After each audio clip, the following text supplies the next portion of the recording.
الصلاة خير من النوم.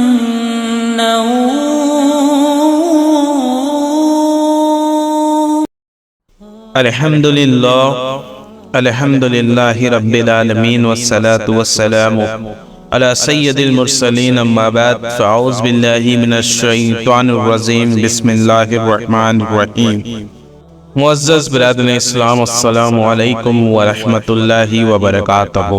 ناظرین، ہم آج نبی پاک صلی اللہ تعالی علیہ وسلم کی زبان حیات کا آگے کا حصہ آپ لوگ کے سامنے رکھنے والے ہیں، اور انشاءاللہ اسلامی ویڈیو اور احادیث کریمہ آپ تک ہم پہنچاتے رہیں گے. سامعین، حضور نبی کریم صلی اللہ تعالی علیہ وسلم کا یہ طریقہ تھا کہ حج کے زمانے میں جب کہ دور دور کے عربی قبائل مکہ میں جمع ہوتے تھے تو حضور صلی اللہ تعالی علیہ وسلم تمام قبائل میں دورہ فرما کر لوگوں کو اسلام کی دعوت دیتے تھے. اسی طرح عرب میں جا بجا بہت سے میلے لگتے تھے جن میں دور دراز کے قبائل عرب جمع ہوتے تھے. ان میلوں میں بھی آپ صلی اللہ تعالی علیہ وسلم تبلیغ و اسلام کے لیے تشریف لے جاتے تھے. لہذا عکاظ، مزنہ، ذوالمجاز کے بڑے بڑے میلوں میں آپ صلی اللہ تعالی علیہ وسلم نے قبائل عرب کے سامنے دعوت اسلام پیش کیا. عرب کے قبائل بنو عامر، محارب، فجارہ، غسان، مرہ، سلیم، عبس، بنو نصر اور کندہ، قلب، ارجا، ہزاریمہ وغیرہ ان سب مشہور قبائل کے سامنے آپ صلی اللہ تعالی علیہ وسلم نے اسلام پیش فرمایا ہے. مگر آپ کا چچا ابو لہب ہر جگہ آپ کے ساتھ ساتھ جاتا تھا، اور جب آپ کسی قبیلے کے سامنے واز فرماتے تو ابو لہب چلا چلا کر کہتا کہ یہ دین سے پھر گیا ہے، اور یہ جھوٹ کہتا ہے معاذ اللہ. قبیلہ بنو جہل بن سیبان کے پاس جب آپ صلی اللہ تعالی علیہ وسلم تشریف لے گئے تو حضرت ابو بکر صدیق رضی اللہ تعالیٰ عنہ بھی آپ کے ساتھ تھے. اس قبیلے کا سردار مفروق آپ کی طرف متوجہ ہوا اور اس نے کہا کہ اے قریشی برادر، آپ لوگوں کے سامنے کون سا دین پیش کرتے ہیں؟ تو آپ صلی اللہ تعالی علیہ وسلم نے فرمایا کہ خدا ایک ہے اور میں اس کا رسول ہوں. پھر آپ صلی اللہ تعالی علیہ وسلم نے سورہ انعام کی چند آیتیں تلاوت فرمائی. یہ سب لوگ آپ کی تقریر اور قرآنی آیتوں کی تاثیر سے انتہائی متاثر ہوئے، اور لیکن یہ کہا کہ ہم اپنے خاص خاندانی دین کو بھلا ایک دم کیسے چھوڑ سکتے ہیں جس پر ہم برسہ برس کے کاربند ہیں. اس کے علاوہ ہم ملک فارس کے بادشاہ کسریٰ کے زیر اثر اور رعیت ہیں، اور ہم یہ معاہدہ کر چکے ہیں کہ ہم بادشاہ کسریٰ کے سوا کسی کے زیر اثر نہیں رہیں گے. حضور صلی اللہ تعالی علیہ وسلم نے ان لوگوں کی صفگوئی کی تعریف فرمائی اور ارشاد فرمایا کہ خیر، خدا اپنے دین کا حامی اور ناصر اور معین و مددگار ہے. سامعین، مدینہ منورہ کا پرانا نام یثرب ہے. جب حضور صلی اللہ تعالی علیہ وسلم نے اس شہر میں سکونت فرمائی تو اس کا نام مدینۃ النبی یعنی نبی کا شہر رکھ دیا گیا. پھر یہ نام مختصر ہو کے مدینہ مشہور ہو گیا. تاریخی حیثیت سے یہ بہت ہی پرانا شہر ہے، اور حضور صلی اللہ تعالی علیہ وسلم نے جب اعلان نبوت فرمایا تو اس شہر میں عرب کے دو قبیلے اوس اور خزرج اور کچھ یہودی آباد تھے. اوس اور خزرج کفار مکہ کی طرف بت پرست اور یہودی اہل کتاب تھے. اوس اور خزرج پہلے تو بڑے بڑے اتفاق و اتحاد کے ساتھ مل جل کر رہتے تھے، مگر پھر عربوں کی فطرت کے مطابق ان دونوں قبیلوں میں لڑائیاں شروع ہو گئی.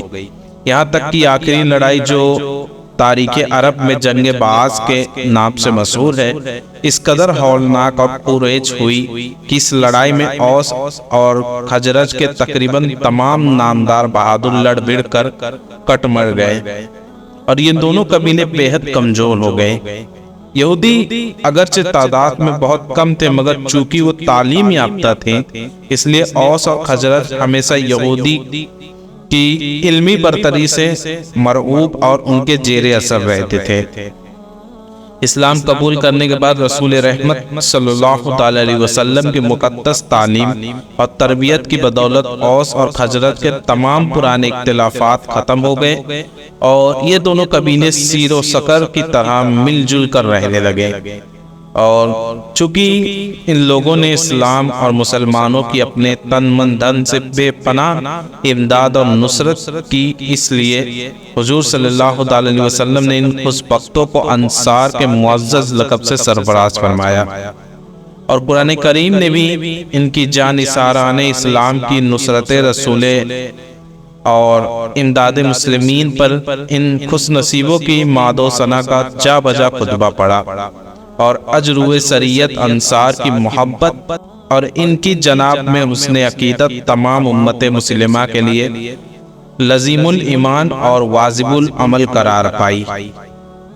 سامعین، انصار وہ بت پرست تھے، مگر یہودیوں کے میل جول سے اتنا جانتے تھے کہ نبی آخر الزمان کا ظہور ہونے والا ہے، اور مدینے کے یہودی اکثر انصار کے دونوں قبیلوں اوس اور خزرج کو دھمکیاں بھی دیا کرتے تھے کہ نبی آخر الزمان کے ظہور کے وقت ہم ان کے لشکر میں شامل ہو کر تم بت پرستوں کو دنیا سے نیست و نابود کر ڈالیں گے۔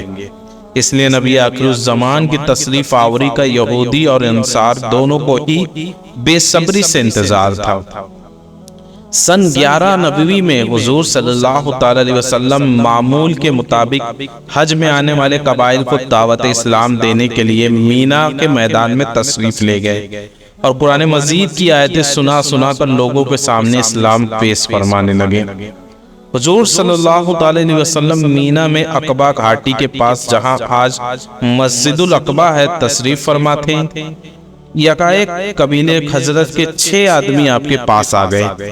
آپ صلی اللہ علیہ وسلم نے ان لوگوں سے ان کا نام اور نسب پوچھا، پھر قرآن کی چند آیتیں سنا کر ان لوگوں کو اسلام کی دعوت دی، جس سے یہ لوگ بے حد متاثر ہو کر اور ایک دوسرے کے منہ دیکھ کر واپسی میں یہ کہنے لگے کہ یہودی جس نبی آخر الزمان کی خوشخبری دیتے رہے ہیں، یقیناً وہ یہی نبی ہے، لہذا کہیں ایسا نہ ہو کہ یہودی ہم سے پہلے اسلام کی دعوت قبول کر لیں۔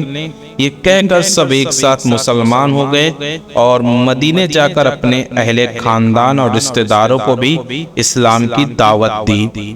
اور وہ 6 افراد کون کون تھے؟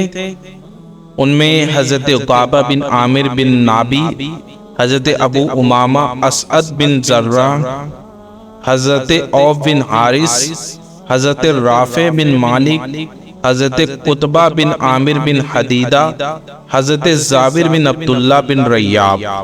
یہ 6 لوگ تھے۔ دوسرے ہی سال سن 12 نبوی میں حج کے موقع پر مدینے کے 12 اشخاص مینا کی اسی گھاٹی میں چھپ کر مشرف با اسلام ہو گئے اور حضور صلی اللہ علیہ وسلم سے بیعت ہوئے۔ تاریخ اسلام میں اس بیعت کا نام بیعت عقبہ اولیٰ ہے۔ ساتھ ہی ان لوگوں نے حضور صلی اللہ علیہ وسلم سے یہ درخواست بھی کی کہ احکام اسلام کی تعلیم کے لیے کوئی معلم بھی ان لوگوں کے ساتھ کر دیا جائے۔ لہذا حضور نبی رحمت صلی اللہ علیہ وسلم نے حضرت مصعب بن عمیر رضی اللہ تعالیٰ عنہ کو ان لوگوں کے ساتھ مدینہ منورہ بھیج دیا تھا۔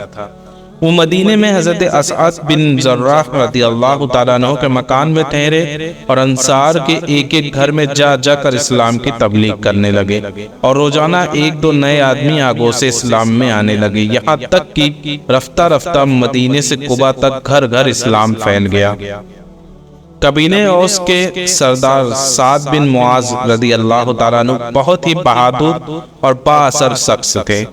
حضرت مصعب بن عمیر رضی اللہ تعالیٰ عنہ نے جب ان کے سامنے اسلام کی دعوت پیش کی تو انہوں نے پہلے تو اسلام سے نفرت اور بیزاری ظاہر کی، مگر حضرت مصعب بن عمیر رضی اللہ تعالیٰ عنہ نے ان کو قرآن مجید پڑھ کر سنایا تو ایک دم ان کا دل پسیج گیا اور اس قدر متاثر ہوئے کہ سعادت ایمان سے سرفراز ہو گئے۔ ان کے مسلمان ہوتے ہی ان کا قبیلہ اوس بھی دامن اسلام میں آ گیا، اور اسی سال بقول مسحور ماہ رجب کی 27ویں رات کو حضور صلی اللہ تعالی علیہ وسلم کو بحالت بیداری معراج جسمانی ہوئی، اور اسی سفر معراج میں 5 نماز فرض ہوئی، جس کا تفصیلی بیان ہم نے معراج النبی کے نام سے پہلے ہی کر دیا ہے، تو آپ اسے جا کے اس میں تفصیلی بیان سن سکتے ہیں۔ اور معراج النبی کو ہم نے 3 پارٹوں میں ڈیوائیڈ کیا ہے، جس میں پہلا پارٹ میں آپ کو مسجد حرام سے مسجد اقصی تک کا سفر، دوسرے پارٹ میں مسجد اقصی سے لامکہ تک کا سفر، اور تیسرے پارٹ میں وہاں سے واپسی کا سفر آپ کو مل جائے گا۔ اس کے 1 سال بعد ہی سن 13 نبوی میں حج کے موقع پر مدینے کے تقریباً 72 اشخاص نے مینا کی اس گھاٹی میں اپنے بت پرست ساتھیوں سے چھپ کر حضور صلی اللہ تعالی علیہ وسلم کے دست حق پرست پر بیعت کی، اور یہ عہد کیا کہ ہم لوگ آپ صلی اللہ تعالی علیہ وسلم کی اور اسلام کی حفاظت کے لیے اپنی جان قربان کر دیں گے۔ اس موقع پر حضور صلی اللہ تعالی علیہ وسلم کے چچا حضرت عباس رضی اللہ تعالیٰ عنہ بھی موجود تھے، جو ابھی تک تو مسلمان نہیں ہوئے تھے۔ انہوں نے مدینے والوں سے کہا کہ دیکھو، محمد صلی اللہ تعالی علیہ وسلم اپنے خاندان بنی ہاشم میں ہر طرح محترم اور باعزت ہے۔ ہم لوگوں نے دشمنوں کے مقابلے میں سینہ سپر ہو کر ہمیشہ ان کی حفاظت کی ہے۔ اب تم لوگ ان کو اپنے وطن میں لے جانے کے خواہش مند ہو تو سن لو، اگر مرتے دم تک تم لوگ ان کے ساتھ دے سکو تو بہتر ہے، ورنہ ابھی سے کنارہ کس ہو جاؤ۔ یہ سن کر حضرت بارہ بن عزیب رضی اللہ تعالیٰ عنہ تیس میں آ کر کہنے لگے کہ ہم لوگ تلواروں کی گود میں پلے ہیں۔ حضرت بارہ بن عظیم رضی اللہ تعالیٰ عنہ اتنا ہی کہنے پائے تھے کہ حضرت ابو الحیثم رضی اللہ تعالیٰ عنہ نے بات کاٹتے ہوئے یہ کہا کہ یا رسول اللہ صلی اللہ تعالی علیہ وسلم، ہم لوگوں کو یہودیت سے پرانے تعلقات ہیں، اب ظاہر ہے کہ ہمارے مسلمان ہو جانے کے بعد یہ تعلقات ٹوٹ جائیں گے، کہیں ایسا نہ ہو کہ جب اللہ تعالیٰ آپ صلی اللہ تعالی علیہ وسلم کو غلبہ عطا فرمائے تو آپ ہم لوگوں کو چھوڑ کر اپنے وطن مکہ چلے آئے۔ یہ سن کر نبی رحمت للعالمین صلی اللہ تعالی علیہ وسلم نے مسکراتے ہوئے جواب دیا کہ تم لوگ اطمینان رکھو کہ تمہارا خون میرا خون ہے، اور یقین کرو میرا جینا مرنا تمہارے ساتھ ہے، میں تمہارا ہوں تم میرے ہو، تمہارا دشمن میرا دشمن اور تمہارا دوست میرا دوست ہے۔ جب انصار یہ بیعت کر رہے تھے تو حضرت سعد بن زرارہ رضی اللہ تعالیٰ عنہ یہ حضرت عباس بن نزلہ رضی اللہ تعالیٰ عنہ نے کہا کہ میرے بھائیوں، تمہیں یہ بھی خبر ہے کہ تم لوگ کس چیز پر بیعت کر رہے ہو؟ خوب سمجھ لو کہ یہ عرب و عجم کے ساتھ اعلان جنگ ہے۔ انصار نے تیس میں آ کر نہایت ہی پرجوش لہجے میں کہا کہ ہاں ہم لوگ اسی پر بیعت کر رہے ہیں۔ بیعت ہو جانے کے بعد آپ صلی اللہ تعالی علیہ وسلم نے اس جماعت میں سے 12 آدمیوں کو نقیب یعنی سردار مقرر کر دیا، اور ان میں 9 آدمی قبیلہ خزرج اور 3 اشخاص قبیلہ اوس کے تھے۔ وہ کون تھے؟ حضرت ابو امامہ اسعد بن زرارہ، حضرت سعد بن ربیعہ، حضرت عبداللہ بن رواحہ، حضرت رافع بن مالک، حضرت بارہ بن معرور، حضرت عبداللہ بن عمر، حضرت سعد بن عبادہ، حضرت منذر بن عمر، حضرت عبادہ بن ثابت۔ یہ 9 آدمی قبیلہ خزرج کے ہیں، اور حضرت اسید بن حزیر، حضرت سعد بن خیثمہ، حضرت ابو الحیثم بن طوحان، یہ 3 آدمی قبیلہ اوس کے ہیں۔ ان 12 آدمیوں کو حضور نے سردار مقرر فرمایا۔ اس کے بعد یہ تمام حضرات اپنے اپنے ڈیروں میں چلے گئے۔ صبح کے وقت جب قریش کو اس کی اطلاع پہنچی تو وہ آگ بگولا ہو گئے، اور ان لوگوں نے ڈانٹ کر مدینے والوں سے پوچھا کہ کیا تم لوگ نے ہمارے ساتھ جنگ کرنے پر محمد صلی اللہ تعالی علیہ وسلم کی بیعت کی ہے؟ انصار کے کچھ ساتھیوں نے جو مسلمان نہیں ہوئے تھے اپنی لا علمی ظاہر کی۔ یہ سن کر قریش واپس چلے گئے، مگر جب تفتیش اور تحقیقات کے بعد کچھ انصار کی بیعت کا حال معلوم ہوا تو قریش کے جو گجب میں آبے سے باہر ہو گئے اور بیعت کرنے والوں کی گرفتاری کے لیے تعاقب کیا، مگر قریش حضرت سعد بن عبادہ رضی اللہ تعالیٰ عنہ کے سوا کسی اور کو نہیں پکڑ سکے۔ قریش حضرت سعد بن عبادہ رضی اللہ تعالیٰ عنہ کو اپنے ساتھ مکہ لائے اور ان کو قید کر دیا، مگر جبیر بن مطعم اور حارث بن حرب بن امیہ کو پتہ چلا تو ان دونوں نے قریش کو سمجھایا کہ خدا کے لیے سعد بن عبادہ کو فوراً چھوڑ دو، ورنہ تمہاری ملک شام کی تجارت خطرے میں پڑ سکتی ہے اور پڑ جائے گی۔ یہ سن کر قریش نے حضرت سعد بن عبادہ کو قید سے رہا کر دیا اور وہ بھی باخیریت مدینے پہنچ گئے۔ انشاءاللہ اس کے بعد ہم عزت مدینہ آپ سب کے سامنے رکھیں گے۔ تب تک کے لیے السلام علیکم ورحمۃ اللہ وبرکاتہ۔